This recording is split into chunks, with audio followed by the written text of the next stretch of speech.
Fitness influencer लोकांना खरंच मदत करतात का? हा सर्वात पडलेला एक मोठा प्रश्न आहे. आज सोशल मीडियावर हजारो फिटनेस इन्फ्लुएन्सर आहेत. हे लोक खरंच लोकांना हेल्दी बनवत आहेत की फक्त व्ह्यू वाढवत आहेत? एक उदाहरण सांगतो. हा वर्कआउट करा, तुमचा बायसेप ग्रोथ होईल. डंबेल बायसेप कर बसून करा, तुमचा बायसेप ग्रोथ होईल. अरे असं काही नसतं. पूर्ण व्हिडिओ नक्की पहा, तुम्हाला खरी पूर्ण माहिती मिळेल की फिटनेस इन्फ्लुएन्सर व्ह्यूसाठी या गोष्टी करतात का खरंच त्यांना फिटनेस कंटेंट हा समोरच्याला नॉलेज देण्यासाठी करायचा आहे. तर हा व्हिडिओ शेवटपर्यंत नक्की पहा. आज फिटनेस इंडस्ट्री सोशल मीडियावर खूप मोठी झाली आहे. म्हणजे एवढी मोठी झाली आहे की तिथं प्रत्येक मुलगा लहानांपासून ते मोठ्यांपर्यंत हा फिटनेस इन्फ्लुएन्सर झालेला आहे. प्लस तो ट्रेनर देखील झालेला आहे. अजून तो न्यूट्रिशन देखील झालेला आहे. तो मास्टर कोच झाला आहे. असा विदाऊट सर्टिफिकेशन ते सर्व गोष्टी तिथं जिममध्ये तुम्हाला पाहायला मिळतील. प्रत्येक दुसरा मुलगा वर्कआउट टिप्स देतोय, डाईट सांगतोय, सप्लिमेंट सांगतोय, कोणतं काय चांगलं आहे, पण नॉलेज झिरो आहे. जर प्रॉब्लेम तेव्हा सुरू होतो जेव्हा कंटेंट हा नॉलेजसाठी नाही तर व्ह्यूसाठी मिळवला जातो. आजकाल काय व्हायरल होतं? एक्स्ट्रीम ट्रान्सफॉर्मेशन म्हणजे पटकन वजन कमी, 10 दिवसामध्ये बॉडी ट्रान्सफर, क्रेझी वर्कआउट, एकदम युनिक असा वर्कआउट. त्या वर्कआउटचा बेनिफिट कमी आणि त्याचे साईड इफेक्ट जास्त आहे, त्याचं इंजुरी जास्त आहे. पण तेच व्हिडिओ आजकालच्या मुलांना आवडतात आणि इन्फ्लुएन्स लोकांना तेच हवं आहे की त्याला व्ह्यू मिळाले पाहिजेत. तो वर्कआउट किती मॅटर करतो हे त्यांना अजिबात मॅटर करत नाही. त्यांना मॅटर करतात व्ह्यू. डेंजरस चॅलेंज म्हणजे 10 दिवस लिक्विड डाएट करा आणि तुम्हाला चांगला चॅलेंज मिळेल, बॉडीला चॅलेंज द्या. तर असे काही गोष्टी लोकांना सांगून त्यांचं वेट कमी करायला लावतात. हे कंटेंट बनवणारे जे लोक आहेत त्यांना त्या गोष्टीचं काही देणं घेणं नसतं की त्यांना रिझल्ट कसा भेटतो. त्यांना रिझल्ट तिथं हवा असतो, त्यांच्या व्हिडिओ खाली जिथं व्ह्यू दिसतात ना, तिथं व्ह्यू आले पाहिजेत. हा त्यांचा खरा मोटिव्ह आहे. तर तुम्ही या गोष्टी करताना गोष्टी नक्की पहा की हा कंटेंट हा खरंच समोरच्याला नॉलेज देण्यासाठी केला आहे की फक्त आपले व्ह्यू मिळवण्यासाठी केला आहे.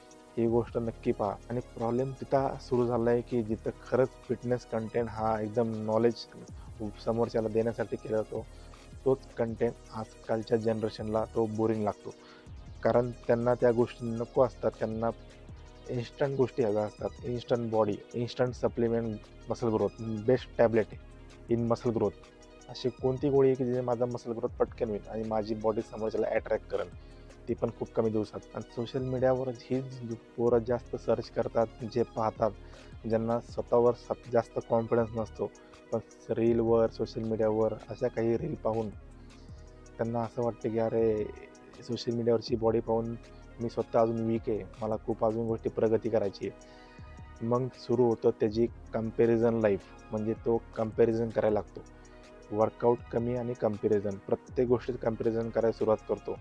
मी एवढा लीन का नाही, माझ्याकडं ॲप्स का नाही, माझा मसल ग्रोथ तेवढा का नाही, माझी बॉडी एवढी अट्रॅक्टिव्ह का दिसत नाही.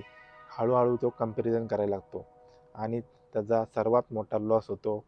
त्याचा कॉन्फिडन्स हा पूर्ण कमी होऊन जातो आणि तो जिम देखील व्यवस्थित करत नाही. हे एकाच गोष्टीमुळं रील. आजकाल काय झालं, सोशल मीडियावर प्रत्येक गोष्टीमध्ये प्रमोशन कल्चर आलेलं आहे. काही इन्फ्लुएन्सर प्रत्येक आठवड्याला नवीन सप्लिमेंट ते प्रमोट करत असतात. म्हणजे मी हे स्वतः प्रोडक्ट घेतोय, हे प्रोडक्ट तुम्ही देखील घ्या. हे मी सप्लिमेंट वापरतोय, माझा मसल ग्रोथ चांगला वाढलेला आहे, तर हा तुम्ही नक्की घ्या. ह्याची लिंक मी बायोमध्ये दिलेली आहे. जाऊन नक्की परचेस करा. तुम्हाला रिझल्ट देखील चांगला मिळेल. पण ह्याच्या मागं बॅक स्टोरीला त्यांचे सप्लिमेंट, त्यांचं रिअल हार्डवर्क हेच ते सांगत नाही आहे. प्रमोट करायचा उद्देश एकच असतो की त्याला पैसे मिळतात, त्याला व्ह्यू मिळतात, तो स्वतः ट्रेंडिंगला येतो. हा त्याचा सेम मोटिव्ह असतो आणि समोरच्याला असं खरंच वाटतं की अरे नाही, हा सांगतोय याची बॉडी पण आहे, हा सांगतोय म्हणल्यावर हे खरंच आहे. म्हणजे तुम्ही जे फिटनेस करताय ते रिअल लाईफसाठी करा, कॅमेऱ्यासाठी करू नका. त्याने काय होईल, तुम्हाला बेटर हेल्थ मिळेल, बेटर माइंडसेट राहील तुमचा बॉडीमध्ये, तुम्हाला स्वतःला डिसिप्लिन मिळेल, लाँग टर्म तुमची बॉडी हेल्दी राहील. हे जर खरंच शिकवलं जात असेल तुम्हाला, सोशल मीडियावर कुठला क्रिएटर सांगत असेल, तर तो खरंच त्याच्या कंटेंटमधनं समोरच्याला व्हॅल्यू देतोय. म्हणजे तो स्वतः त्या गोष्टी अनुभवल्यात, त्या गोष्टी सांगतोय. बेटर हेल्थ कशाने राहील, बेटर माइंडसेट कशाने राहील, डिसिप्लिन तुम्ही कसा ठेवू शकता, लाँग टर्म हेल्दी कसं राहू शकता, हे जे कंटेंट केले जातात ते नक्की पहा. शॉर्टकटवाले, प्रमोटवाले, फेक सप्लिमेंटवाले हे कंटेंट पाहून स्वतः डिमोटिवेट होऊ नका. आजकालचा गैरसमज झाला आहे की ह्याला 1 मिलियन फॉलोअर्स आहेत म्हणजे ह्याला जास्त नॉलेज आहे. तर असं काही नसतं. कोणी असल्या गोष्टीवर ब्लाइंडली ट्रस्ट करू नका. कारण तुमचं शरीर हे ट्रेन नाही आहे. तुमचं शरीर हे रिस्पॉन्सिबिलिटी आहे.